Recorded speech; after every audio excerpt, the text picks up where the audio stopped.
Hi there, everybody. Welcome to episode 11 of Hearthwalkers. This is your too long didn't listen. We're talking about a whole bunch of Magic the Gathering stuff, including Theros Beyond Death and a bunch of other things that I can't think of right now. We got some patch notes, we got some nerfs to Shaman, and we're going to be talking about our main topic, introducing new players into your card game. So without further ado, let's start the show. We have not started the show yet, right?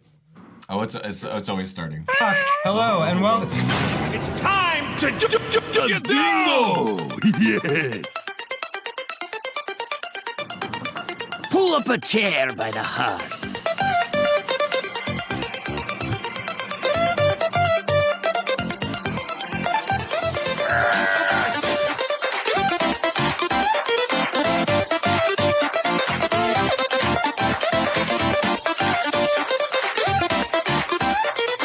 Hearthwalkers, a Magic the Gathering and Hearthstone podcast.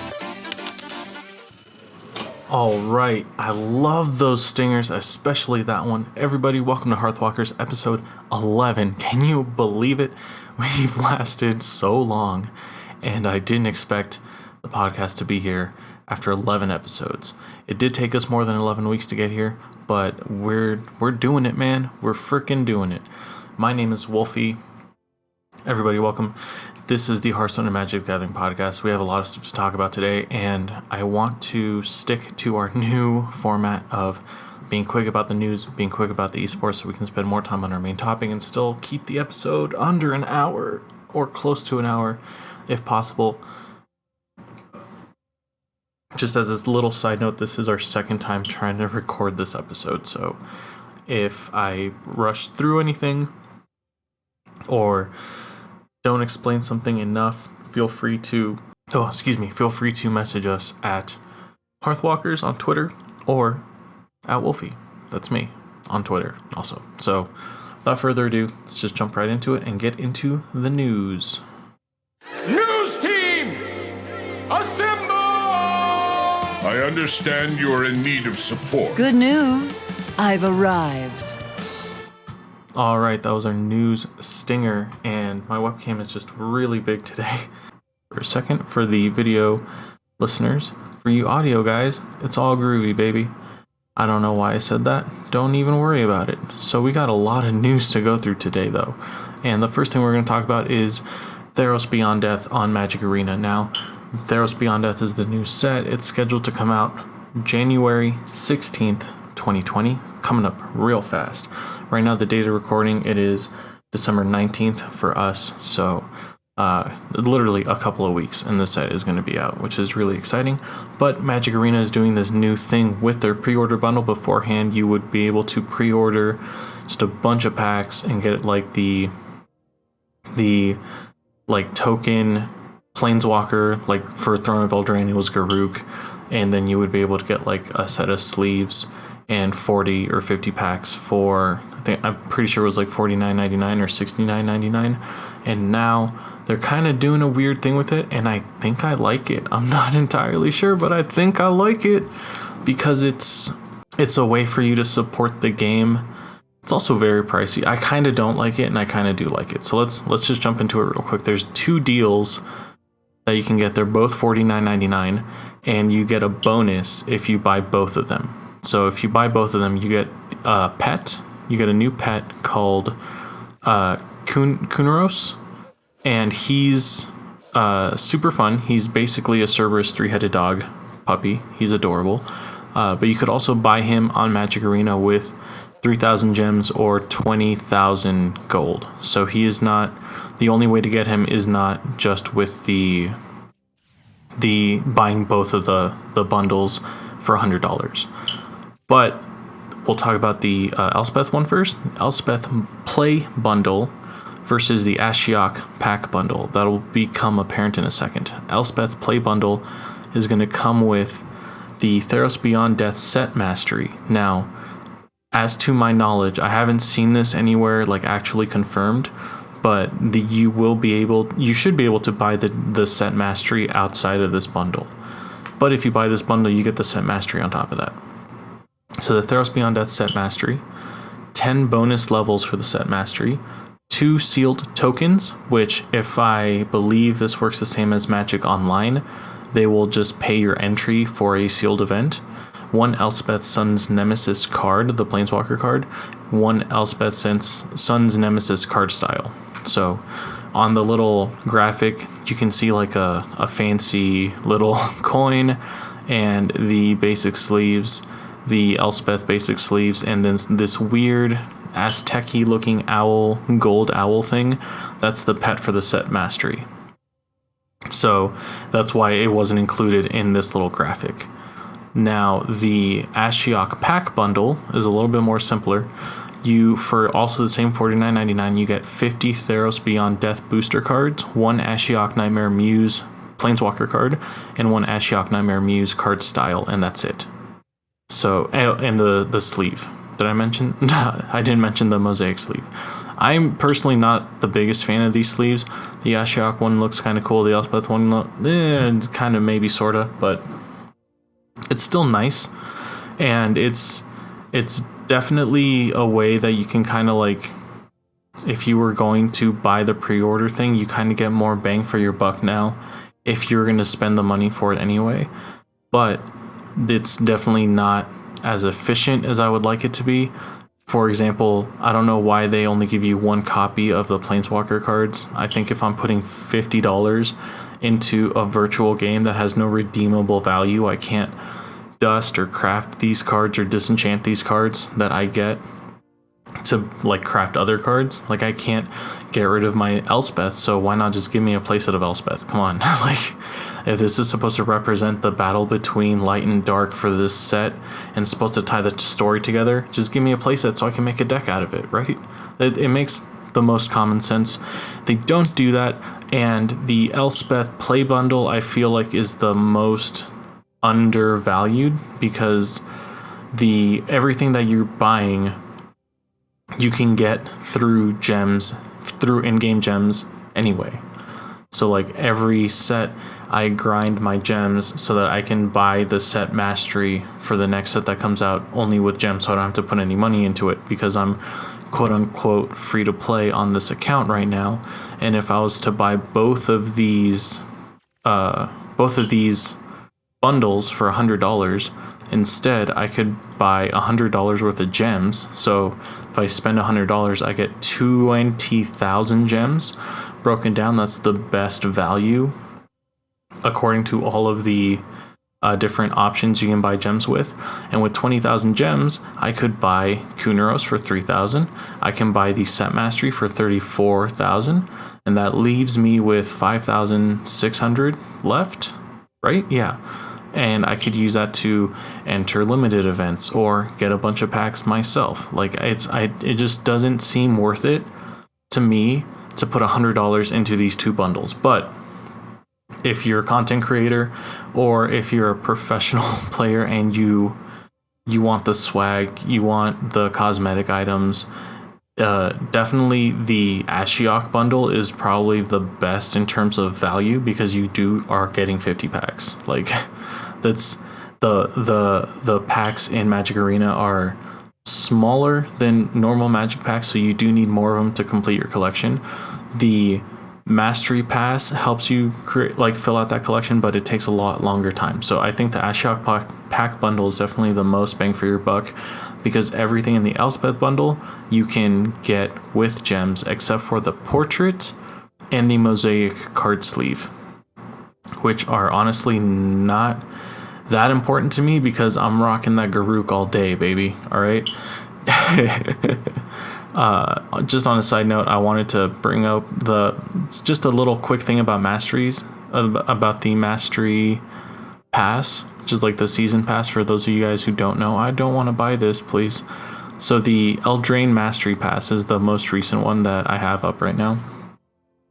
After the fact, because there's also like a reset, not a reset, but like a re-upping thing where you would get an extra pack every other level for a certain amount of levels. But the Eldraine Mastery itself comes with 20 extra standard packs, 5 packs split up amongst the 5 packs in standard, 2,000 gems, 10,000 gold, 25 card styles, 25 set mastery orbs, 10 random mythic rares, 3 random mythic rares that have a 1 out of 8 chance to upgrade to a mythic rare, and the Magic Mirror exquisite card sleeve, which is amazing, and I need to grind some games out so that I can get it. On top of that, once you pass level 111, every level will then give you another random uncommon that has a 1 out of 20 chance to upgrade into a rare. So the Mastery Pass is definitely the best way to fill out your collection in Magic Arena, which is a lot more important than filling out your collection in paper Magic, because it's just so much harder in Arena. You have to get these wild cards, you have to fill out your collection so that when you get packs you can get wild cards instead for the next set that comes out, so you can build the deck that you want, because you can't buy singles. It's so complicated. We're going to make a video on how you do budget decks in Magic Arena, because it's totally different than in paper Magic, because rarity is what's important, not playability. It's a long topic. I got into a little bit. I don't want to keep getting into it, so we're going to move on to Hearthstone. That's all of our Magic news for right now, surprisingly. Let's see if there's anything else. Brawler Days is out. People are still boycotting it. We covered that last episode. And there's still a lot of historic support. There's a historic artisan event that's coming up soon in like 8 days. I'm not sure. It's whatever, man. It's all good. We're going to be grinding a little bit later for that standard ladder, but we're moving on to Shaman right now. Speaking of ladder, Shaman got a bunch of nerfs today. They were announced yesterday. They went live today. Let's go through the nerfs right now. Mogu Fleshaper went from 7 mana to 9 mana. Corrupt Elementalist went from 5 mana to 6 mana. Faceless Corruptor went from 5 attack to 4 attack. And Sludge Slurper went from 2 attack to 1 attack. We'll go over Battlegrounds in a second, but the Shaman Galakron deck was just overpowering as heck, and I think it had a lot to do with just everyone getting Galakron, but I don't think it was an invincible deck. I think that deck was mortal. There weren't flaws, but there were ways to beat it. I beat it a couple of times on ladder with my Treant Druid deck.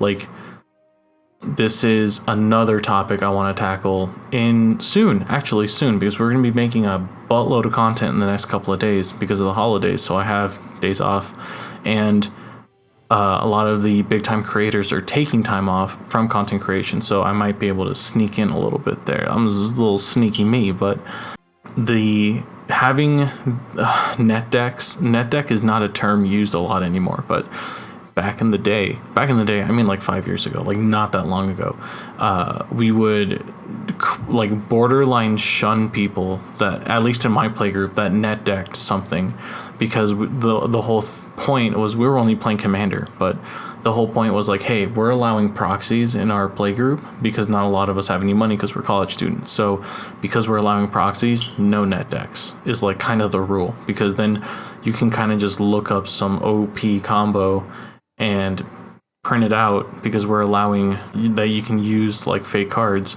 and then you win, and it's not fun anymore. So we really took deck crafting into the heart, and I've always been a brewer. Like, that's my favorite part of card games. If you guys ever play the game Ascension, it's literally a deck building game, and I think it's amazing, but there's no one ever that wants to play. So the fact that they made these changes so fast is almost indicative to the temperature of the Hearthstone community right now, because a lot of people were like, all the Shaman jokes, like, oh, Shaman was OP before the new set, now they're OP after the set because of this, and this.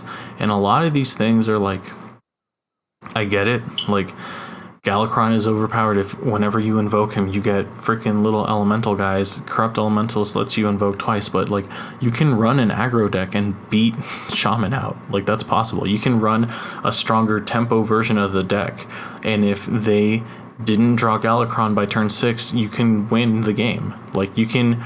The fact that Shaman was so ubiquitous on the ladder would make it easier to beat Shaman on the ladder, because 1 out of 3 games minimum, like 35 to 45% chance you're going to be facing up against a Galakrond Shaman. You can build your deck to tech against that super easily, like ridiculously easy. And a lot of people at least I feel a lot of people now, they'll kind of just go on Hearthstone, go on Deck Tracker or HS Replay, sorry, and just kind of go, I pulled a bunch of Shaman cards in my couple of packs. I'm just going to look up what the best Shaman deck is right now, copy, paste into Hearthstone. All right, I'm missing that card. I'll craft those 2 cards. Boom, I got the list. All right, let's go into ladder. And they just spend time playing with the deck so that they can learn the deck. Obviously, I'm not saying that if you net deck something that you automatically are going to get wins, but you need to know how to play the deck first, and that takes a couple of games. So that's maybe where some of my wins came from, more inexperienced players playing the deck. But the deck itself is strong, and if someone knows how to use it, they will be formidable. But that does not mean that it's the best deck. It does not mean that Mogu Fleshaper is overpowered. If Mogu Fleshaper is getting a nerf now, why didn't it get a nerf literally a couple of weeks ago when we were all complaining about the not upgrade, evolve, Mogu Shaper Rabbit evolve thing? Now it's only the 1 card because people aren't running the Rabbit anymore, because you don't need the Rabbit, because Evolve is gone. All we have is Unstable Evolution, which only targets 1 minion, so that's why Mogu Fleshaper was chosen to be nerfed. It's still in the deck, and now at 9 mana, the only thing that it can evolve into is a 10 mana card, which I think is only an 8/8, but it's still an 8/8, it's still a big deal. And you need more creatures on the field to get it out, but that's still super easy. Corrupt Elementalist got nerfed because at 5 mana, you could Corrupt Elementalist, invoke twice, and then play Galakrond on turn 6. Now you can't, unless you coin or do other shenanigans, which is completely possible. Sludge Slurper got nerfed a little bit so that he can just be less of a presence during the early game, so that it's a little bit more manageable. So I understand why these changes happened, but it honestly feels like there might be too many changes too fast in terms of nerfs. And I don't want to say that. I want to say that if we had enough time, there would be another deck. There was already the Death Rattle hand buff rogue that was going around. There's a different kind of along the same lines tempo rogue that's going around. I still think Treant Druid is really strong. Treant/Token Druid is really strong. I'm messing around with a side quest Druid right now that's basically just nothing but spells until 6 to 7 mana and then a bunch of creatures. And we just play play token spell cards and Crystalline Portal or whatever that card is. So the deck brewing community is strong, or else these decks wouldn't come out, obviously. But once the mass people find a deck that they can connect with, they'll just grab on, not let go. And to me, deck building is the biggest part of playing card games. So I want to fight for that. We'll talk about that later, though. We got Battlegrounds news, baby. Battlegrounds news, Battlegrounds updates. First of all, Boogie Monster went from Tavern Tier 5 to 4, cool. Mechano Egg went from Tavern Tier 5 to 4, also cool. The Beast went from Tavern Tier 4 to 3, super cool. Cold Light Seer went from Tavern Tier 2 to 3, cool. Primal Fin Lookout went from Tavern Tier 4 to 5, great. Nightmare Amalgam has been removed from the game. Brand Bronzebeard has been removed from the game and replaced with Bartenditron, who is back in Battlegrounds.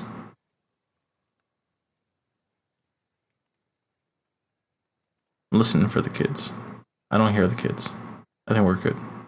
All right. Cool. All right, let's get through this. So, Boogie Monster and the Beast have notoriously been bad cards, and moving them down a tier, I think, is good for two. The Beast can be a really good catch-up card. AFK can now actually play the Beast, and it could be decent. Mechano Egg, super strong. We already knew it was strong. Moving it down a tier kind of just gives a little buff to the mechs, especially the Divine Shield mech, Death Rattle mech strategy. I think Boogie Monster being in tier 4 is, I'm gonna do it. I played a game earlier today where I want to do Sylvanas Boogie Monster, and you just keep buffing up Boogie Monster with Sylvanas' ability. There's like 2 or 3 abilities that can buff up Boogie Monster without giving him taunt, right? Which I don't want to do, but I think Boogie Monster can be a good card. That is not a Boogie Monster. There we go.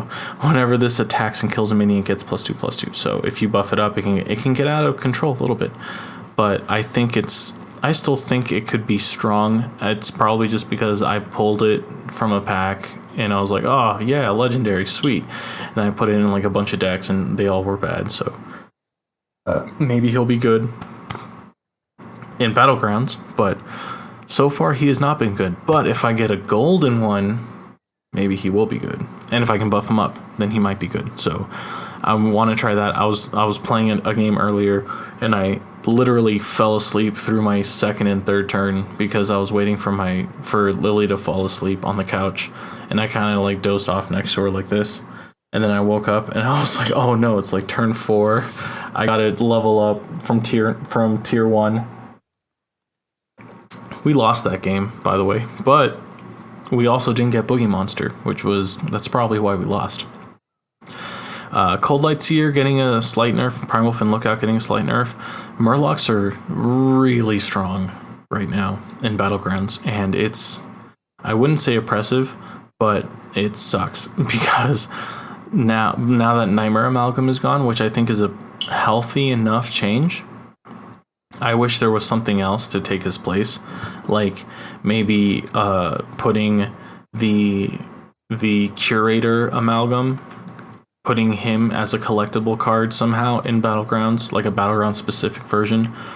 That would be kind of cool, because now the only real class that has poison is Murlocs, and it's such a strong ability in Battlegrounds. The only way to really counter it is with Divine Shield, which isn't super reliable, especially against Nefarian, which we'll talk about in a second. Oh my god, I need to sneeze, and it's not happening. Oh my goodness. Oh my goodness. Oh. But yeah, Murlocs are like super strong. I've definitely, like, for the first 5 or 6 rounds, you will see just everybody trying to grab Murlocs. They're trying to scoop up those Murlocs because there's a lot of them, to be fair, in like the first couple of tiers. I don't think there's a Murloc in tier 3 until now. I'm not entirely sure about that, but Murlocs are really strong, and maybe this slight nerf can help them out, but losing Nightmare Amalgam is a hit to every other class besides Murloc. Murloc can deal. They can stack buffs onto another thing, but literally every other class in the game kind of loses out a little bit because Nightmare Amalgam is gone, which is still relatively healthy. Brand Bronzebeard is gone. I'm sad about that, but I get it. And Bartendertron, which is fine, is available. I'm sure out of your 3 offerings, you'll get something better. Coming back though, what were we talking about? We're talking about how Nightmare Amalgam is a huge hit to the game. It kind of made the whole game run for a while, effectively, because if you didn't get all the cards, you could always pick up an Amalgam and throw a bunch of stuff on that, right? Huge meta change for sure.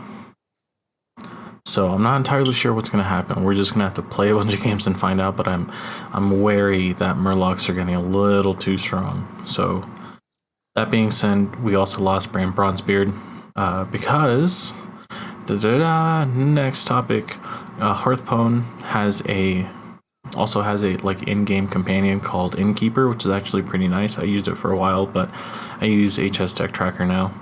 And the HS Deck Tracker also has like Battlegrounds functionality. I haven't seen Innkeeper's functionality, so maybe it's a little bit better. I'm not sure. But Brand Bronzebeard was reported at we limited the data to only from players at or above 5,000 rating in Battlegrounds. and I can't see if they have what their sample size. It says this does mean the sample size is a bit smaller, so they didn't really. Oh, there's the baby again. Okay, be right back. Brand Bronzebeard, top tier hero, also just got rotated. His ability was super strong. You play Battlecry minion, give a random friendly minion +1/+1. So you basically you get double rewarded for doing what you need to be doing in the first place, which is it's great. It's just all around super good. So yeah, that's probably why he got booted.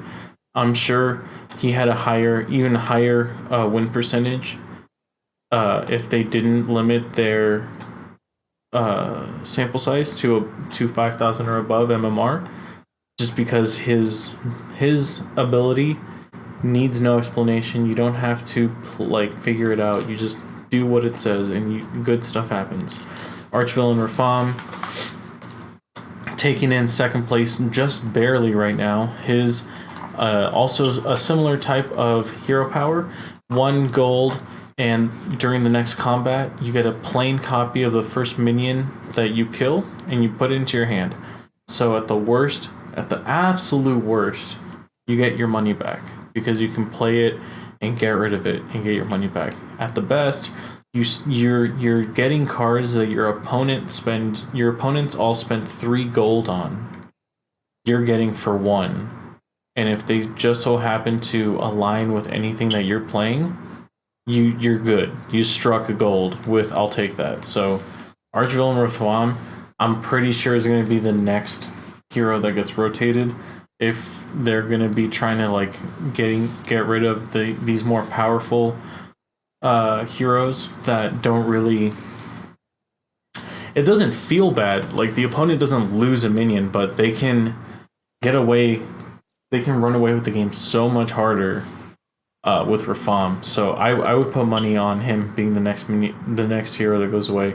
Nefarian, 13.18% win rate, 6.14% picked, and for the other two, they were both at 7.4 for Rafam and 7.7 for Bran, respectively. Nefarian's hero power is 1 gold, and at the start of combat you deal 1 damage to all enemy minions, so he basically just deals with divine shields, and that's exactly what you need late game so that you can get your poisonous damage, or so that your divine shields don't get mitigated by his divine shields. So Nefarian is an example of a hero that is going to stay in the game throughout the entire game. Like, no matter what, his ability is like an evergreen ability to the mechanics of Battlegrounds, and it's just not going to go away. It's not overpowered at all. It's super fair, but because it's super fair, you can build your board however you want, and late game it will be good. It will be a good ability late game no matter what. So Nefarian's here to stay. Don't worry about that thing in the corner. We're not going to talk about the rest. Everyone else is kind of pretty tit for tat, especially the newer heroes. I did want to talk about the bottom though, the last 4 that we had down here. They have little bits and pieces on everybody, but starting at 21 out of our 24 heroes, we got Ragnaros the Fire Lord, the 4.7% win rate. His hero power is 2 gold, and at the start of the next combat you deal 8 damage to 2 random enemy minions. So it's already double Nefarian, and it has a chance to not hit anything that is important.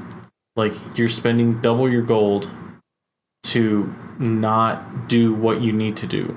For example, this could maybe nuke and snipe Big Mama on your opponent's board, but there's literally a 1 out of 7 chance, or actually I guess it's 2 out of 7, which goes down to something else different, but it just feels bad if you don't hit that. It feels bad if you hit a divine shield, because yes, you pinged off the divine shield, but you also did 8 damage to it when there's something that could have died on their side of the field instead. It's too random, and it costs too much. Just But it has to cost that much, or Ragnaros would just go crazy during the early game. So there's just no way Ragnaros is like gonna be a good hero. His hero power is fine. You're gonna use it throughout the game, but it's too strong in the early game for it to cost 1. So they have to make it cost 2, which is already like a bad deal. And Gizball, what's up? And the in late game it doesn't do enough. So it just feels bad. Sir Finley Murgleton, 4.61 win% rate. I still think Sir Finley and Sylvanas are good heroes, better heroes than like these other ones that we're talking about. But Sir Finley's is 1 gold, power up, give a random friendly minion +1/+1 after you sell a minion, refresh this. It's a straight 1-for-1. I wouldn't say that 1 gold equals +1/+1 in stats though. So it's just really not efficient. But and that's why he's down here. But it has potential. In the right hands, if you had to play Sir Finley, you could get a top 4. You could eke out a win if you drafted well enough and you got lucky, right? So Sir Finley also down here. These two, Sylvanas and Sir Finley, I think are still amazing heroes, but they're complicated, and that's why they have such low win percentages. Sylvanas Windrunner, I think, is amazing. 0 mana, Banshee's Blessing, remove a friendly minion, give adjacent minions +1/+1. So you basically pay 1 gold because you don't pay any gold yourself, but you lose out on the gold for trading in the minion. But you get +2/+2 stats, which is really strong. And this lets you buff characters that can't be buffed. It lets you target that. Sir Finley Murgleton's is random and it's only +1/+1. So it just feels bad when you keep hitting the wrong targets. But for Sylvanas, you can position the minion you want to get rid of wherever on the board, and then you can. I'm talking specifically minions that can't get buffed, like Boogie Monster and Fenrir Fireblood, whatever the Divine Shield guy's name is, Mr. Fireblood. Those guys aren't part of a tribe, so they can't get buffed. They don't have taunt. And you don't want them to have taunt because they're kind of like, the point is that they're your powerhouse. Same thing with like this ability's good with favorite champion or whatever, mysterious champion, the guy that gets contender, favorite contender, the battle cry get +1/+1 guy. Basically anything that you don't have that doesn't have a tribe originally. This is actually really decent for, and I'm gonna make it work one of these days. Last but not least, last and definitely least, Queen Tog Rival, 4.19% win rate with an ability, 1 mana, Wax Warband, give a random friendly mech, demon, murloc, and beast +1 health. If I said +1/+1 for 1 isn't worth it, and 0 mana +1 or +2/+2 is just barely worth it, this literally has to hit all 4 targets to be worth it. And to be fair, it is one of the only abilities that can buff mechs, which is interesting because it buffs mechs, demons, murlocs, and beasts. It doesn't do the menagerie thing where it buffs dragons, because now the only dragon in the game for Battlegrounds is the amalgam token that the curator generates. Lily's just chilling over here. She doesn't want to go to sleep, so she's on the podcast with us. But yeah, so it's just bad now. You would need to hit all 4, and there's no other synergy with all 4 except for Lightfang, which is a tavern tier 5. So it's hard to just get there. You could do something like you run mostly mechs and murlocs, and your beast and demons you wait for later, because your beast is going to be Myexina and your demon is going to be the guy that gains health for every piece of damage you got dealt. That's a possibility. I'm not saying it's a good one, but it's possible. Shout out to Gizball, by the way. Long time no see. She's hanging out.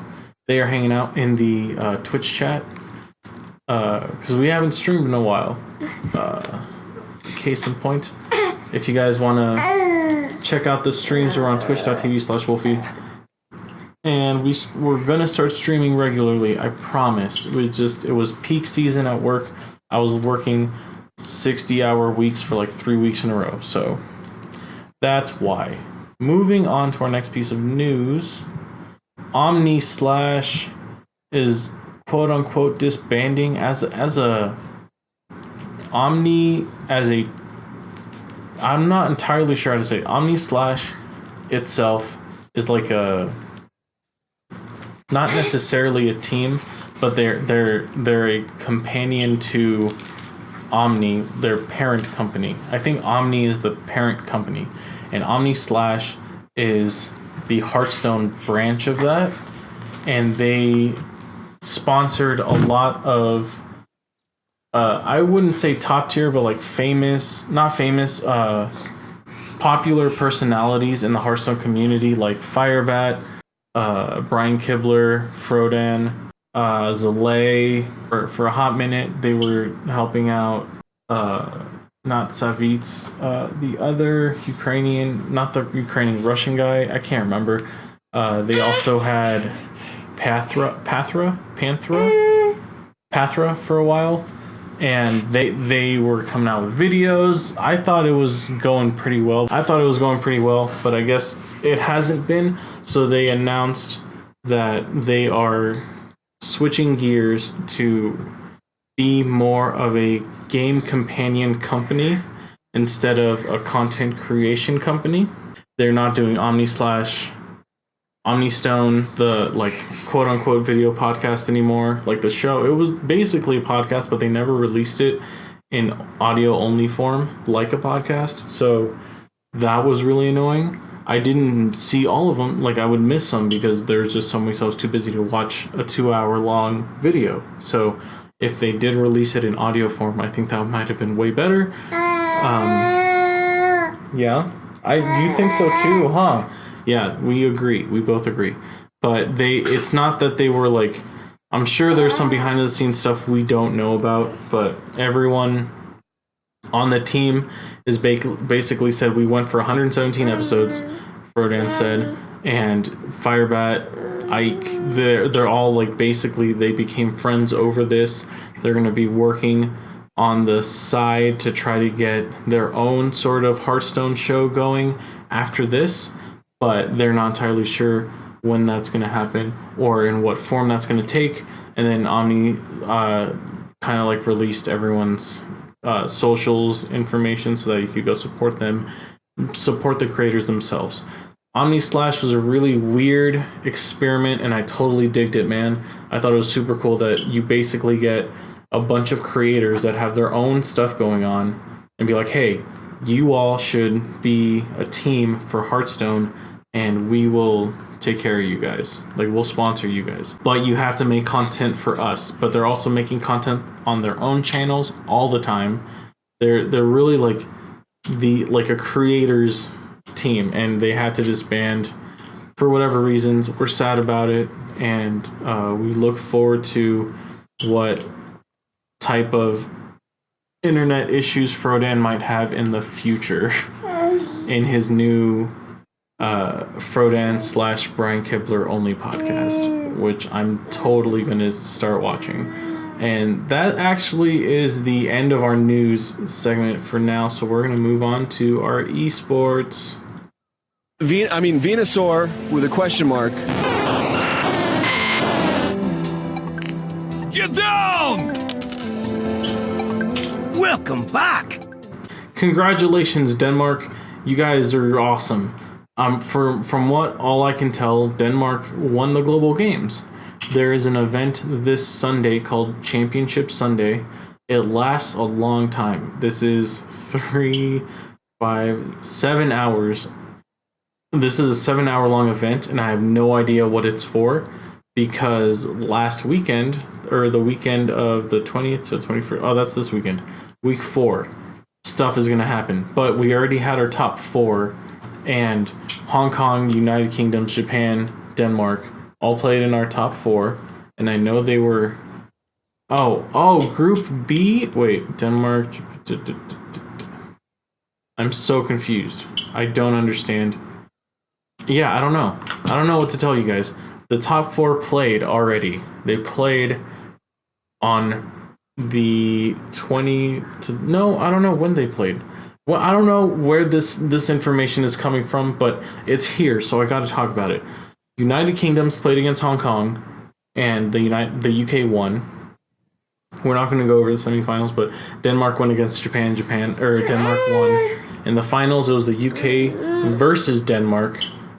We got their decks over here in the corner. Denmark was playing Combo Priest, Tempo Rogue, Holy Wrath Paladin, and Galakron Shaman.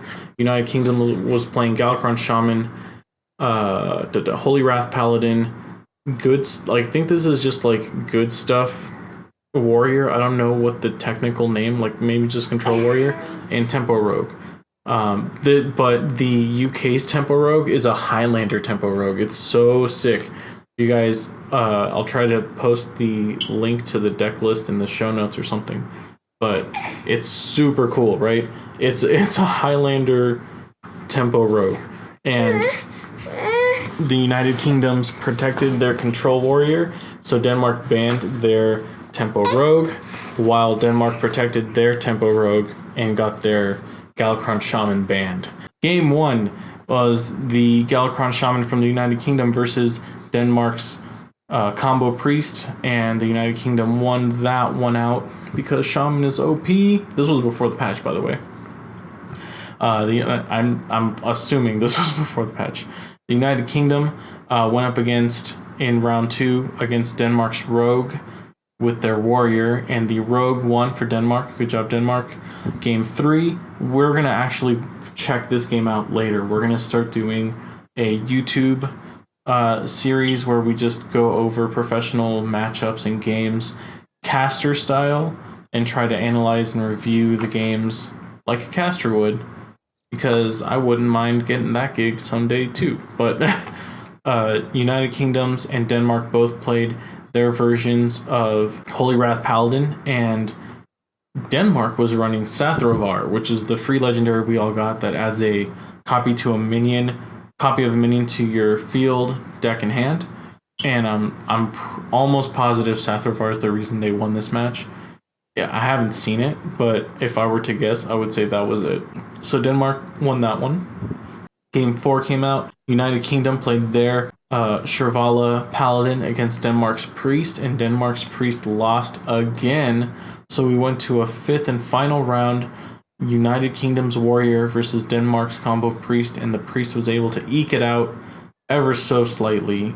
Traditionally in this matchup, I think the Warrior is more favored because Warrior can do the long game, and if they get long gamey enough, there's no way the Priest can win because the combo can only get a minion up to like maybe 40 attack, and the Warrior will just have too much armor and can deal with that kind of damage. So congratulations, Denmark. I have no idea what the actual players are. I have no idea when these games were played. I just have the information and the results. So maybe we'll find more of it out this weekend. Maybe they're doing like another best of 4 match. I don't know, but that's that. Global games, yay! It was interesting, all right, to say the least. Next. Moving on to Magic. There's this weird thing going on right now where Magic's Mythic qualifiers for next season are kind of getting a little confusing.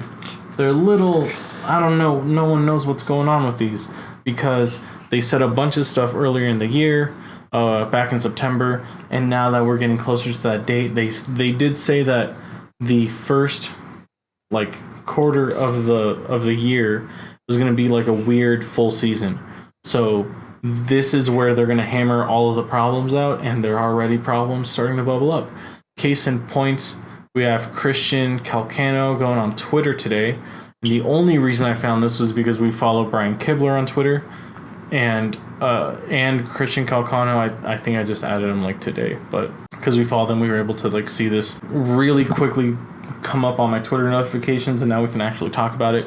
But Christian Calcano tweets at Magic Esports. This was from the September 20th update, which contradicts the recently announced you must make Mythic in the month prior to the points challenge to qualify. So does that mean that I'm qualified for the February points challenge? Though it was moved from January to February. Also, it would be very much appreciated if you could have a separate home for this announcement, as digging this one up and all the others was not easy. With this much relevant information coming weeks apart, it would be tremendous benefit for anyone trying to make sense of original post. To Christian Calcano's tweets, Magic responded, issuing a correction to our previous tweet. They also backtracked and deleted the previous tweet, so I actually don't know exactly what it said, but they added out this little fancy little graph that kind of explains everything. To get to the January 11th, 2020 Ikoria Mythic Qualifier number 1. So this is the Mythic Qualifier in January 11th to qualify for the Ikoria Mythic Championship. I'm assuming you need to be top 1200 in limited or constructed in October, November, or December 2019 ranked seasons. So this first one is going to be insane to get into, just because it's going to have a huge number of participants in it. For March, Mythic, these are kind of weird. They're like spread apart. But for the Mythic the Mythic Championship in March, I think no. It's so the next Mythic qualifier happens on March 14th for Ikoria Mythic Championship. You need to be in the top 12 in February 2020 ranked season in limited or constructed. And then May 23rd and June 20th are the other dates where Mythic qualifiers will happen on Magic Arena. And those are both for Core Set 2021 Mythic Championships. And you need to be top 12 in limited or constructed for April or May ranked seasons. Now there's also the Mythic Point Challenge in February and in April. And those come in between the January and the March Mythic qualifiers. We get the Mythic Point Challenges. And for those, you need to be top 12 in limited or constructed in January or March. So it all works out, but not every month we have a Mythic qualifier. Every other month we do. And in between we have Mythic Point Challenges, which just give you Mythic points. And if you have enough of those, you also qualify. And you can qualify through the Mythic qualifier, which is just like one event. So it's super confusing, right? And this is the time that they said, like, we're gonna try to work this out, and it's gonna be weird. I'm sorry. In addition, we will be deleting our previous tweet to prevent further spread of misinformation, adding a correction to the September 25th eSports update, and updating the language on the Throne of Eldraine Season 1 and 2 Arena Forum posts. We're sincerely sorry for any confusion that has caused the result of this error. It kind of blew up because everyone was like, you guys can't be doing this to pros, man. Like, it is not cool. If I knew, like, hey, I know I was in top 1200 for this season for like October, right? So I should qualify, or for January, so I should qualify for this Mythic event, Mythic Championship qualifier. I need to take the day off. I need to take maybe the whole week off so that I could practice and train, so that when the time comes to play the games, I can play the games and I can do good and I can feel good about it. Not like, oh god, I literally worked like 40 hours this week. I just got home. I need to like grind out these games before the event ends, so that we don't just lose out because we didn't play any of them. So people take this seriously, and it seems like Wizards kind of just changed it on a whim. I'm sure there were reasons behind it all, but we don't know them. They're not coming out with the information. So they apologized. They're trying to fix it. I don't think anything really is going to happen, since all of these events are on Magic Arena. So there's no travel plans that need to be canceled, quote unquote, hopefully. But this does lead into Mythic Championships, and those do need to be traveled to, and those do have a huge price support and huge price pool. So a lot of these things that we're talking about affects the grander scope of esports, Magic esports as a whole. That being said, we're moving on to Magic Fest Austin, which is going to be hosting the Mythic Championship Team Series Finals against Team Haruria Sword and Team Ultimate Guard Pro Team. That's the word. God, it's such a bad name. Haruria Sword, awesome name, has Kelvin Chu, Jeremy Dezani, Javier Dominguez, Gregor Kowalski, Andrea Mengucci, and Li Shi Tian. Ultimate Guard Pro Team, super cool guys, has Andrew Cunha, Reed Duke, John Finkel, William Jensen, Paul Ratzel, and I don't know why I keep pronouncing his name so weird, and Matt Sperling. They're going to play at Mythic Fest Austin Sunday, January 12th, and it will be streamed. It's the same weekend as the pre-release on channel Loading Ready Run. If you guys don't follow Loading Ready Run, follow those guys. They're hilarious, and they have this like crazy deal with Wizards where they get to run a pre-release a week before the pre-release, and it's super informative if you want to like win at your local pre-release or just be more informed. It's super great to check out and see all the new cards in action. They do little deck text. They show a person cracking open their pre-release package and building their deck from scratch. It's a really good. It's also like a lot of content. It's like 4 hours long sometimes, depending on the set, right? So that's going to be the same weekend, and then the World Mythic Championship is the weekend after that. So it's a lot of Magic next month, you guys. A lot of Magic. World Mythic, the World Championship for Magic or Magic. It's this next one is going to be taking place in Honolulu, Hawaii, February 14th to the 16th. Super cool, awesome, great news. It's going to be the first Worlds event ever to be fully hosted on Arena, which is going to be great. There's $1 million in prize support and $300,000 going to the first place winner, which is also the biggest payout for a single player in Magic the Gathering history. And $1 million in prize support is also the biggest like prize support pool that we've had in Magic history. So all of that is super exciting. For the players, we have Javier Dominguez coming back to defend his title as a world champion. And it has happened before where a world champion has won back-to-back championships. Gabriel Nassif, I think, this man right here. Actually, it wasn't him.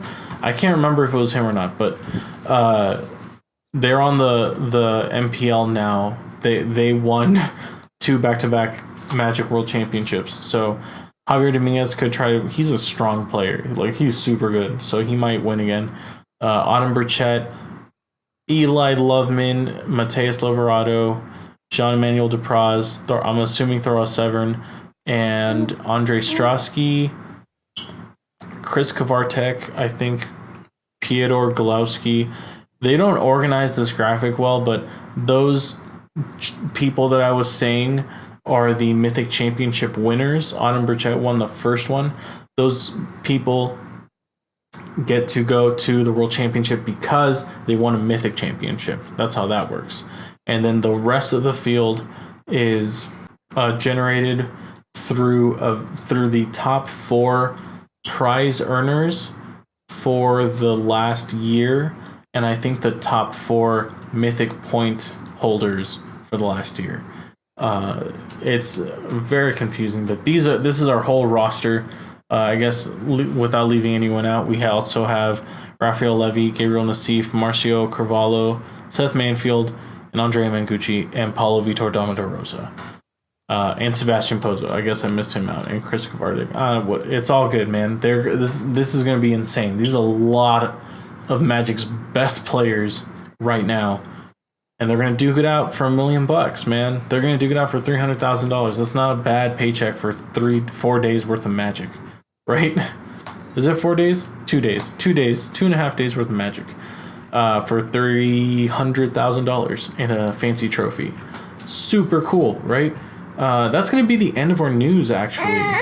Oh, Lily, that's going to be the end of our... I know, you love the news. It's going to be the end of our news. We're going to move on to our main topic. Because I'm an adult, and when I attend a conversation, I bring my own memes from home. Use your bolts of lightning! What? My hair is on fire? I know. I just played the audio through the headset that Lily is playing with, and she was like, what is this witchcraft right now? What is going on? Oh, why am I going here? I guess we can just stop it here. And I want to make myself a little bit bigger. Main topic time, you guys. I'm making myself bigger because I like talking about the main topic.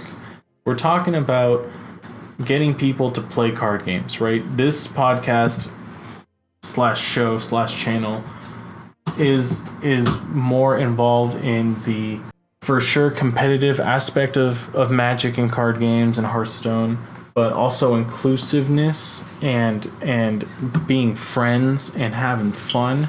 The whole point of this show, Hearthwalkers, is I love card games and I can't split my time between Magic and Hearthstone. So I'm playing all the card games. I love Pokemon TCG online.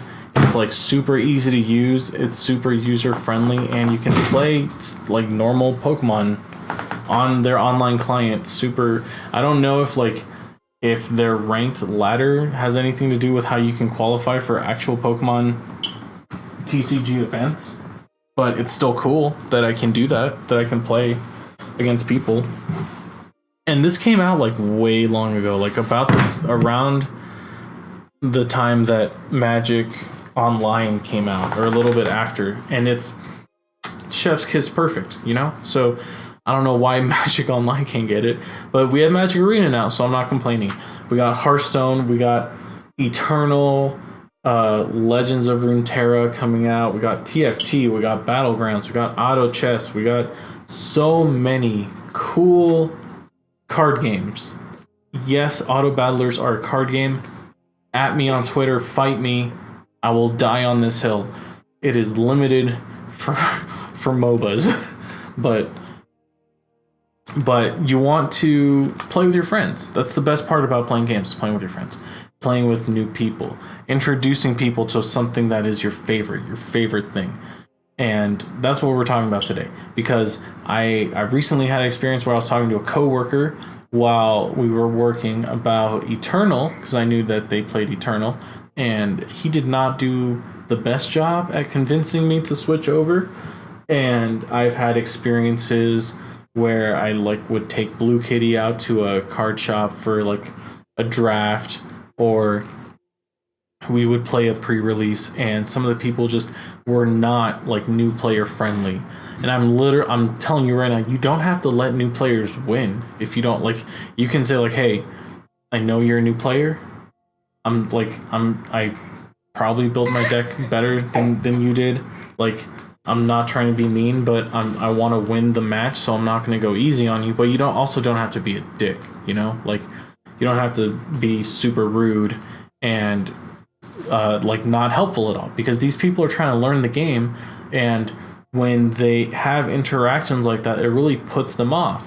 I was listening to The Angry Chicken, and Garrett was talking about his first time playing League of Legends, and the community was so toxic that it put him off Riot Games for all of time. I don't know. Like, he was talking about how before Battlegrounds came out, he was like, oh man, I really want to play TFT, but I don't want to support Riot right now. Like, no, he doesn't have anything against Riot. He just had such a bad experience with League of Legends. He doesn't want to put time into this Riot game. And then Battlegrounds came out, so it was fine. But like, if his experience was a little bit better, like, the community is the same, but I had a better experience because I was playing with friends. Maybe that was the difference. Maybe it was because my friends that I was playing with were physically there with me in the room, and that has a different energy than when you're playing on Discord with someone else that's far away. I don't know his situation, but what I'm telling you is that if you want someone to learn to play this game, if we want Magic the Gathering to be more inclusive, if we want more people to play Hearthstone, if we want Pokemon trading card game to reach out, if we want Eternal to get more popular, if we want Tap-In to host more tournaments, we need to be more inclusive and think about the new players. And that's what we're finally going to talk about. I'm just vaping and I'm just making it take forever. So that's the gush. I'm stealing bits and pieces from my outline in other podcasts. But let's talk about we're going to talk about the gush real quick. The gush is a shorthand for just gushing out on a topic that you like. I stole it from the podcast Wizard and the Bruiser. Check them out. They do pop culture stuff. They're really funny. I started playing Yu-Gi-Oh! Right? When I was a kid. I remember I didn't start playing Yu-Gi-Oh! Because I was a kid. I started watching the show, and then at school people had the cards, and I was like, oh my god, that's super cool. You have like 3 Blue Eyes White Dragons. And he was like, yeah, that's no big deal. And then I started playing Yu-Gi-Oh! My dad obviously didn't know what it was, so he bought me a bunch of Pokemon packs, and that's how I was introduced into Pokemon. And then we would go to Walmart, and my mom would say, hey, instead of candy, you guys can, instead of a candy or a toy, you guys can get a pack of cards, because I know you guys like cards. So instead of getting a pack of cards for Yu-Gi-Oh!, we pooled our money together, and we bought a Saviors of Kamigawa structure deck, the mono white one with the General Takashi, whatever his name is. But my brother still has those cards that we bought so long ago, and he loves Kamigawa as a set. Now, I think Kamigawa is great, but that's how we were all introduced into Magic. In the early 2000s, there's like this huge card game boom where every anime, every show had a card game. So we bought the Zach Bell card game. We have Chaotix. I have my Chaotix cards in the closet. We're gonna do a bonus episode on Chaotix as a card game. That's how I was introduced to card games, because I loved card games. I still love card games. But for someone who isn't, you have to share that connection. You have to get personal. Like, hey, I know you don't like Magic. I know you don't, because whenever we go to a card game shop, it's just a bunch of sweaty, hairy dudes that don't smell the best. And that's your perception of Magic. But let me share something with you.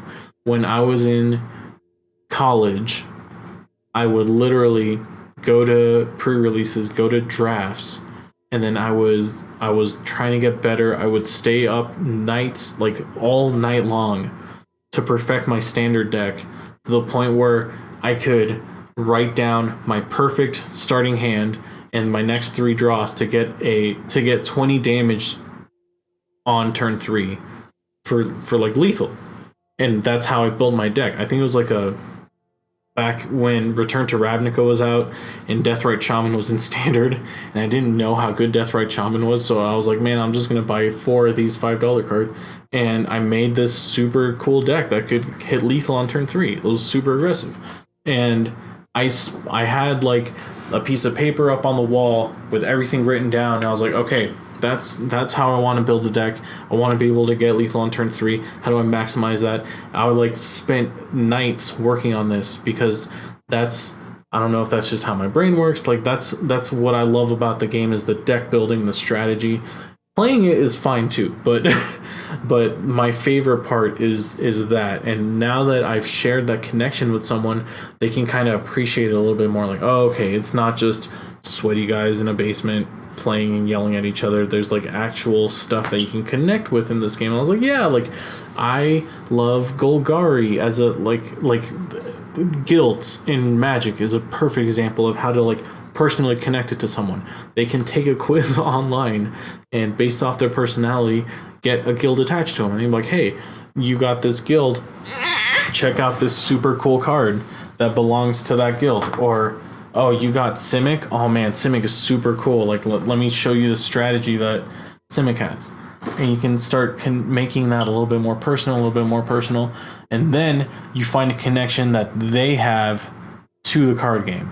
Oh, you played Pokemon when you were a kid? Dude, Charizard is like so good right now. Like they printed out this Charizard EX Ultra thing, and it's like amazeballs, right? Or oh, you watched Yu-Gi-Oh as a kid? I did too. It's not the same anymore, but there's this one deck that can play Exodia out on turn 1. Isn't that awesome? Yeah, I thought that was pretty cool. And you start making those connections. When I got Blue Kitty to play Magic, hey. She was playing Hearthstone a little bit because she played WoW beforehand, and she was like, oh, I kind of remember some of this stuff. She never got really super into it, but I got her into Magic because I was also playing Magic. And she flat out told me, like, hey, if make me a cat deck and I will play Magic, but if you can't make me a cat deck, I'm not going to play Magic. This was when Amonkhet and Hours of Devastation came out. It was an Egyptian themed set, so there were actual cats running around. It's like, okay, I think I can do this. While I was working on that, boom, Commander 2017 I think came out. Cat Commander, Cat Tribal Commander deck right there. 45, I think it was like $60, $60. Take my money. You're playing Magic now. You said build you a cat deck. Sure, I switched out a couple of cards. This is a cat deck. You're gonna love it. And we started playing Commander, and I taught her how to play, and it was great. You have to find that connection, that hook, to get someone interested in it. If it's like another card game player to another card game player, and you're trying to get them into another different card game, like, hey, in Eternal, there's basically Cobblade. That's standard legal right now in Eternal. It's not exactly the same, but it works kind of the same thing where, like, you just do, like, based off of this one card, like, just go over and over and over and over and over again. And in Eternal, you don't really have to worry about your opponent doing stuff on your turn, because it's like Hearthstone a little bit. It's crazy, right? Like, you tell them, like, crazy stories like this. Hey, in Hearthstone right now, Tree and Druid is finally a thing. Isn't that cool? I get to beat up on people with trees in Hearthstone. That's sick. Or, hey, I know you like playing Control, and I know you play white-blue Control in Magic. If you play Warrior right now, you could literally make a game take almost an hour and a half because you have so much life. And then they'd be like, excellent, yes, unlimited control, stuff like that. You gotta find a way to hook them in. Well, we haven't even started talking about like specific gameplay or teaching someone how to play the game. This is literally just getting someone interested in it. And we're gonna take a quick break because she wants to go to sleep. All right, coming back right now, and we're super dark because I want Lily to go to sleep, and I know she's not gonna go to sleep anytime soon. If I just leave her, like if I go sit out with her in the living room, she's not gonna go to sleep for like another 20 minutes. So I might as well just keep recording. I don't want to like stay live, and I think we're just not gonna do live streams for the episodes anymore because this is dumb. Like, I don't want people to come to the channel and then I'm just on a break for like half an hour multiple times because of baby. So we're talking about finally, after you have them hooked, after you get them like, okay, I want to play, teach me. Then we get into actual tips on how handling new players, because it's a fine line. It depends on the person's personality, but from what I've gathered, for the most part, you don't want to just give them a win. Like, you don't want them to feel stupid. You also don't want to control the whole game. You want them to figure it out by themselves. And that is a hard line to stay on top of, because when you're playing a game and you know what to do, you kind of want to, like, even though, like, you want to just help them out. But it's also weird because it's a competitive game, so if you're only playing 1v1, it's a little bit harder, so it might be easier to, like, teach someone Magic through Commander, because there's 4 people, so you all can kind of, like, gang up on a person, and the new person won't feel bad about everyone helping them out or, like, looking at their hand or anything, right? Some tips I wanted to bring out here would be, like I said, don't just control the player for the whole game. They want to learn. They want to figure this out, and they're trying, and you can help them out to an extent. But you don't want to just play the game for them, because then they're never going to learn. If they're taking a little bit too long because they haven't made up a decision, you don't want to just go over, look at their hand, and be like, okay, so you're going to play the forest and then play your 2-drop and then attack with that guy over there. Like, that doesn't seem like too much, like too bad, right?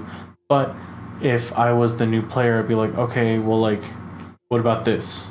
Or like, what if I did this? Or why can't I do this? Or why is it bad if I do that? They have questions and they want to be good. They don't want to like be bad the whole time, but they're new, so they don't understand your logic at all. So another way of approaching that situation would be like, okay, you have 2 mana available. What can you cast for 2 mana? And then that way it'll get their gears turning. They have to figure out what the play is. Do I play 2 1-mana minions? Do I have 2 1-mana minions? Do I play my 2-mana minion, or can I just play a 1-mana minion because I want to play this guy out and I'll just not use the other mana? Is that good? Is that bad? Why is that bad? And then you can explain like, well, okay, so your opponent, which is me, has no minions out. So this would be a good opportunity to develop your board. This is called tempo. So by playing your 2-drop, now you have a small person and a medium-sized person, and I have no person. So that's going to make it easier for you. Even if I played a medium person next turn, you're still winning, like technically, because you got it out first. You get to attack first, stuff like that. If you played 2 smaller persons, depending on how good my big or medium person is, I could deal with your small people. So maybe that's how you like explain tempo and how tempo is a thing. Or you can say, well, your deck is really aggressive, so you want to play your 2 smaller guys and get as much damage in before I even have anything left to play, because then by the time I do, I can try stopping damage here and there, and you want to make sure that you can deal enough to beat me before I do that. And that's how you could explain aggro. Or you can say like, okay, so you don't have anything to play right now, but next turn, or like you want to save this for when I do something because you have a control deck, right? So your whole game plan is you gotta wait for me to do something so that you can take advantage of that, and then you're swinging the momentum towards your side, and you want to be in control of what's going on. You don't want to be making the first step. You want to be controlling the first step. You want to be playing reactively and making sure that everything that happens in the game is to your best interest. So then I would say, don't do anything this turn because you have a 2-mana card, but it'd be better if you play it on my turn because that's an instant. So you can play it on my turn, because if I see that you have mana up, I won't play this card because you might counter it, right? And maybe they don't have enough mana for the counter spell, but I don't know that. I'm on the other side. I don't see your hand. So there's different way, like it's not like you don't want to baby them. You don't want them to feel dumb, but they obviously don't know the information. So you have to make it digestible in a way that doesn't feel like you're just telling them information. They need time to process it. So not taking the leads and playing the game by yourself and just letting them watch, definitely a big no-no for me.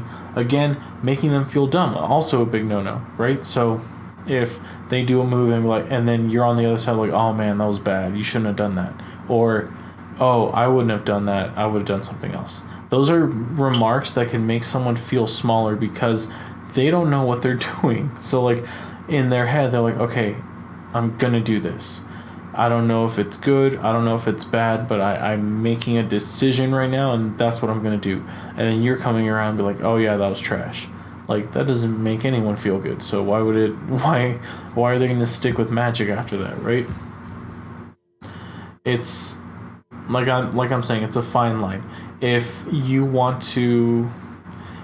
letting them make their own mistakes, and you want to let them know, then you just take the damage. Like, you're like, oh, okay, just so you know, I had this, and if and I could have like used it to like do this and that.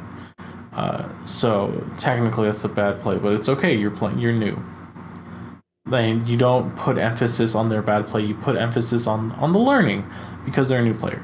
Another thing that new players in all games, they got to read the cards. They don't know what the cards do, so they got to read the cards.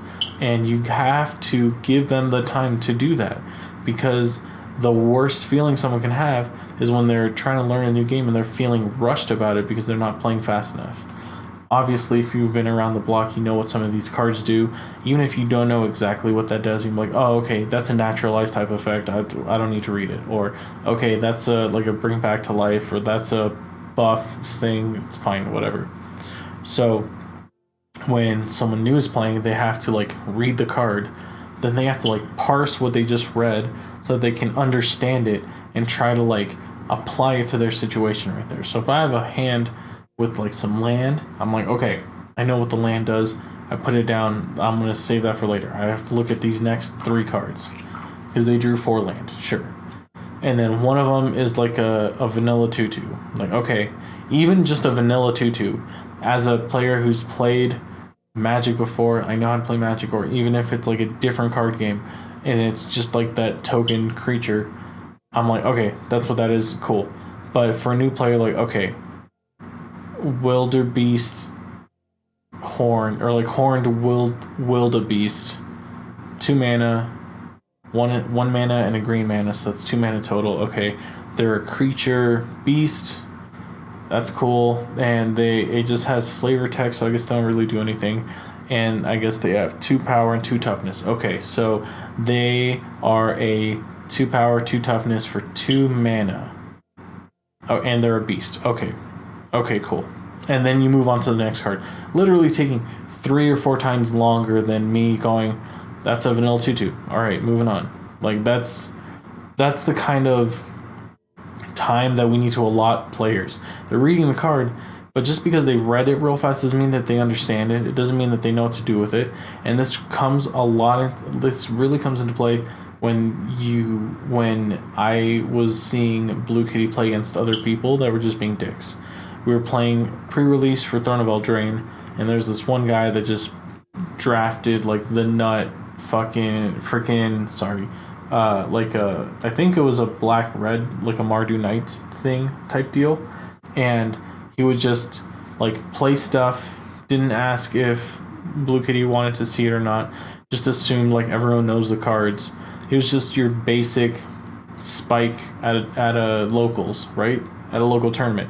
And he was just like, okay, so I'm going to play land, tap Rimrock Red Knight's ability, he's going to go on an adventure, then I'm going to tap this to play this, and I'm going to summon that, and then I'm going to swing at you for 3, and you don't have any blockers, so you take 8 damage, and then on my second main phase I'm going to play Rimrock Knight back from adventure, and I'll pass the turn.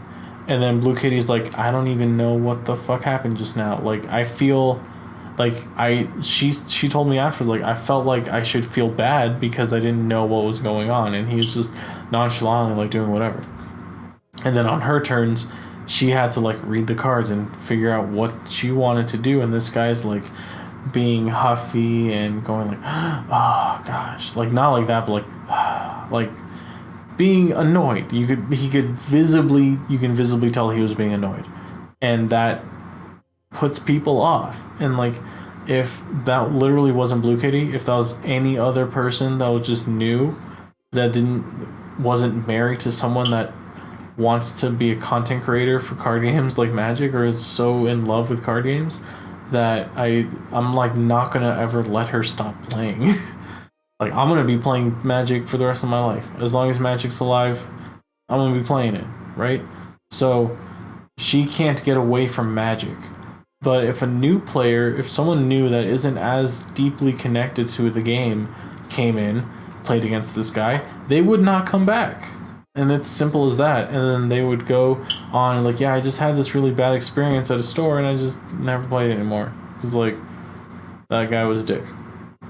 Even just being a dick, a little bit of a dick that one time, puts people off. This can hurt like LGSs too. Like, we went to a local game store for Commander Night and they had an odd number of players, so it was me, Blue Kitty, and one other guy. And we basically arch-enemied him, and he still won in like 8 turns because he had a lot of money in his deck. His commander deck was just way above our power level. He had like, it was a Muldrotha Super Friends deck. So he would play out a Planeswalker and then just minus ability it until it died, bring it back with Muldrotha over and over again and stuff like that. That was his strategy. And then he beat us with a Vraska Assassin or something like that. And it was really annoying, right? Because every time we're like, okay, we finally killed the thing, like, oh, and then he brings it back. Like, oh, that's so annoying. And that sort of like, that's not Muldrotha's fault. I was playing a Muldrotha like Walls deck because that's just all I had in our collection of like random cards. It's just a bunch of decently statted minions and some walls. So I was like, okay, if I can put up a defense and maybe I can survive long enough to actually play some good cards. And Blue Kitty was playing the Ouroboros cat deck, I believe. And we just weren't going anywhere with this guy because of like all of these like really good cards he had. And then at the end of the game, we're like, oh, you're running Muldrotha too. That's super cool, man. Like, you should probably think about putting Planeswalkers in your deck. And I was like, are you fucking kidding me right now? Sorry. I mean, I just spent 10 minutes getting whomped on by your Planeswalkers that cost like, I know Vraska's like $30. I know that one's like $30. That's a Jace. All right, cool. So like, you're just telling me to put money into my deck. Like, you're just saying that my deck's just not good enough. Thanks a lot, you dick. Like, we literally never have gone back to that card shop again. And then they like, the last couple of months, they had to move locations. I'm assuming their overhead was way too high because they had a really nice location and they had to move. I have no idea where they moved to. I haven't been back ever again because we live like, our town has a game shop now.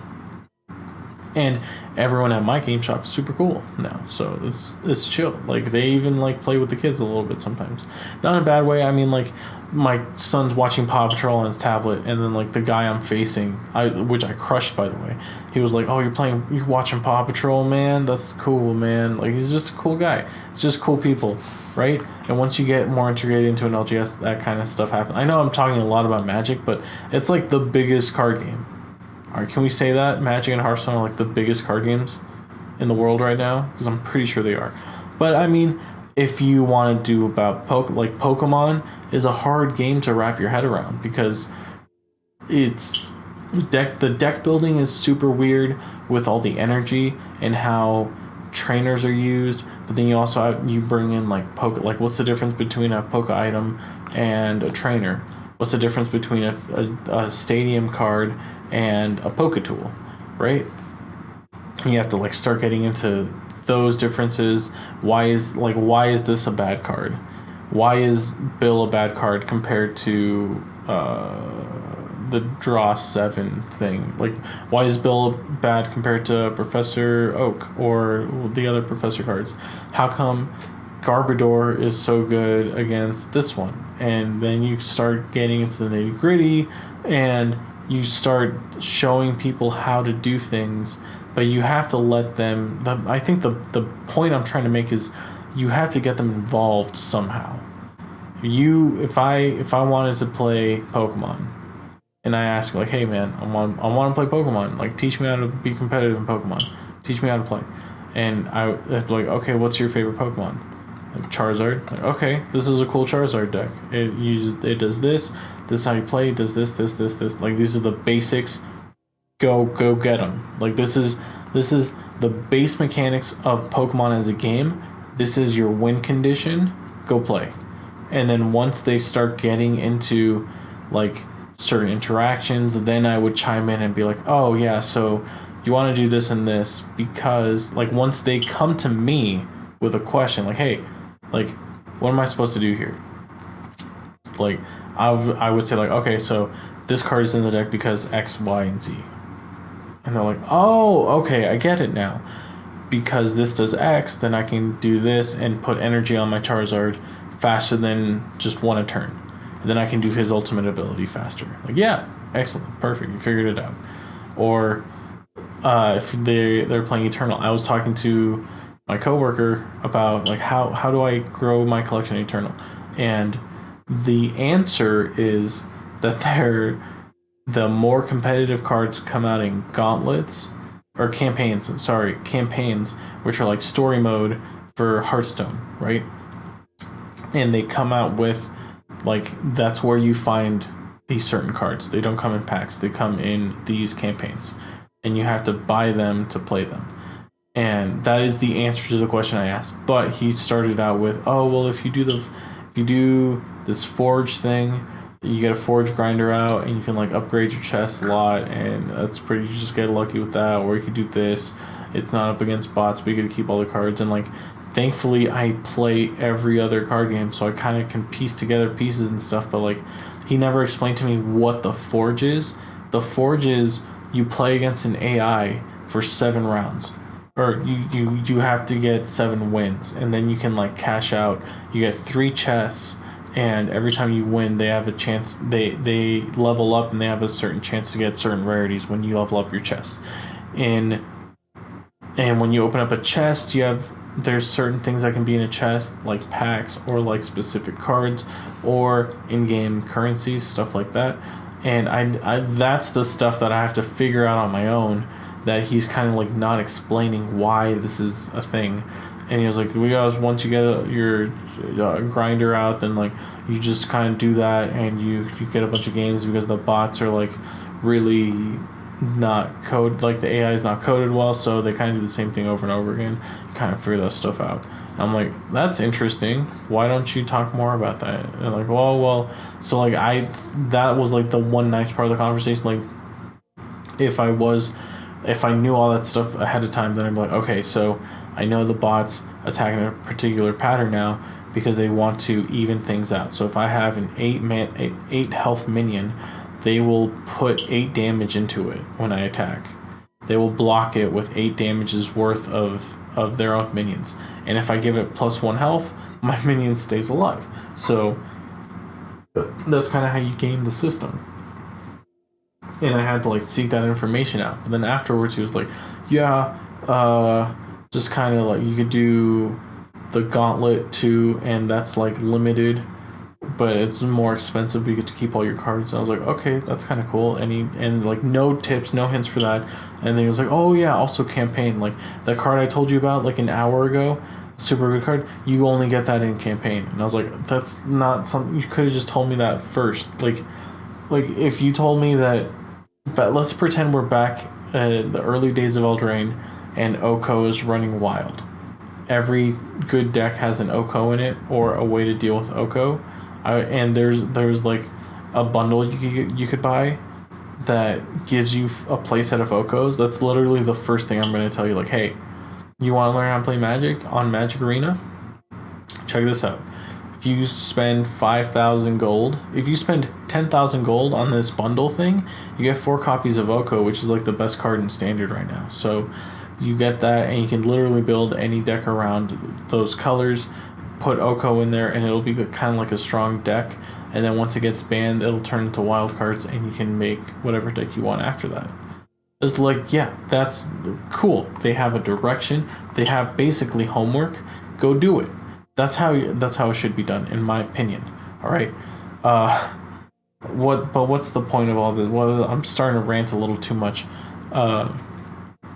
The whole point is inclusivity, right?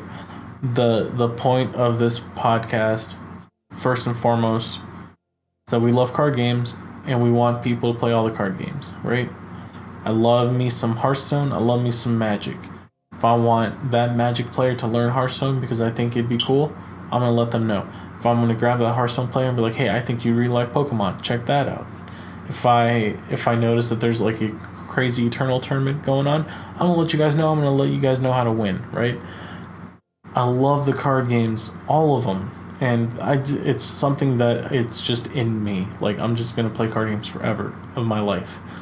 And I can't stop. I'm addicted. It's a disease, all right? But the Magic is going to be here forever.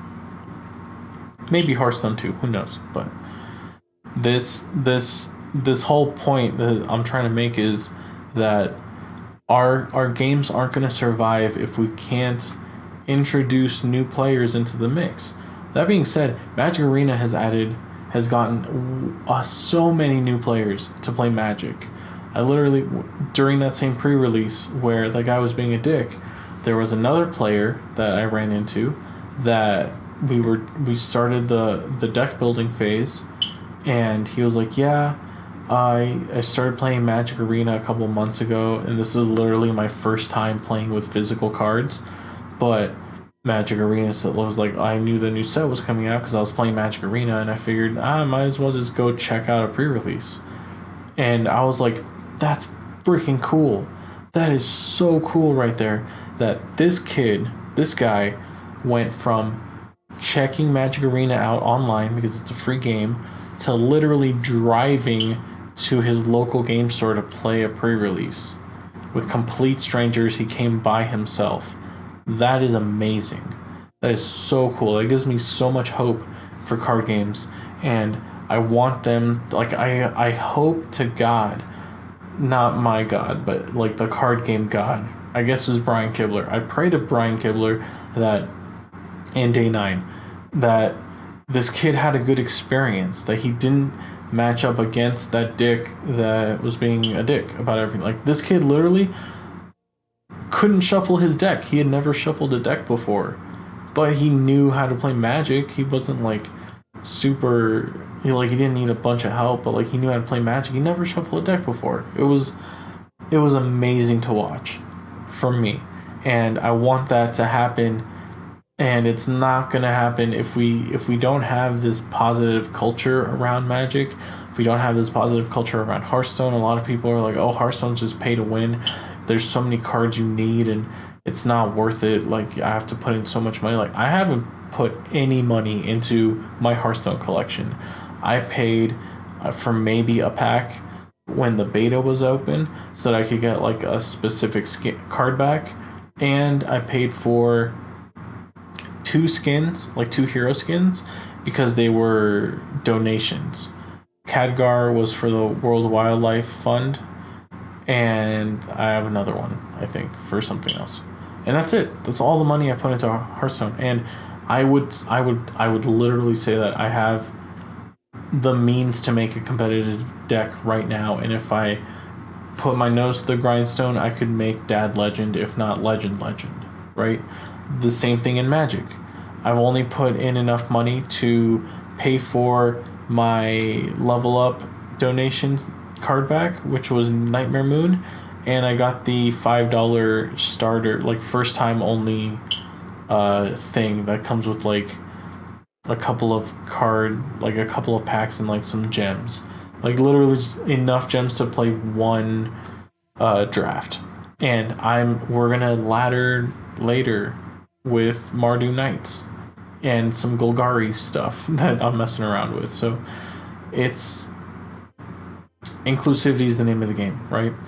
These games are not going to last if we can't keep bringing more and more people into it to share, not only share our favorite hobbies and things that we love, but also it helps support the businesses that make it. It helps.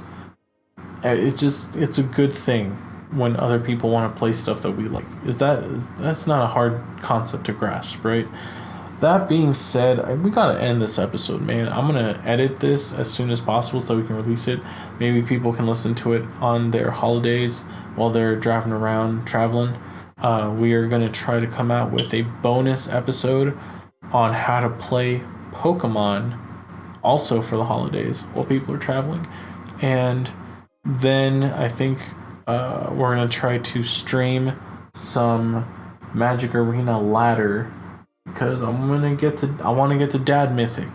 I want to get to Dad Mythic on Magic Arena, and then we can, because we need to level up our Mastery Pass so that we can get enough gems back so that when Theros Beyond Death comes out, we can buy the Mastery Pass for that without putting money into it, because I'm broke. So we need to end the episode so we can do all of these things. That being said, thank you guys so much for listening. I love all of your faces and your ears, and thank you guys for giving us some time. I apologize to the Twitch audience especially Gizball, for like coming and checking out the stream, and then I had to like pause 3 times. I think it was literally like paused for in total about an hour. That is going to get edited out for the video version on YouTube and for the audio version on the podcast. Thank you guys for all for that. Special thanks to Blue Kitty. She's like going to work to help support us, so I don't have to work as much overtime. She's the best, and she's okay with me messing around and wasting my time on this stuff. And special thanks to Cat Audic for Kawaii Overload, the theme that we used for our intro and outro, along with the hold music for the live stream that we're probably not going to do anymore because stuff like this keeps happening. So thank you guys for listening. My name is Wholfie. You can find me at Wholfie on Twitter. Wholfie, or twitch.tv/Wholfie is our Twitch channel. Search Wholfie with an HWHOLFI on YouTube to find the YouTube channel where we're posting highlights of our streams. Plus, we're going to start posting more in-depth videos soon, I promise. You can also find us on Twitter at Hearthwalkers. Hearthwalkers is not going to get its own YouTube channel. I'm just going to put everything on the Wholfie YouTube channel.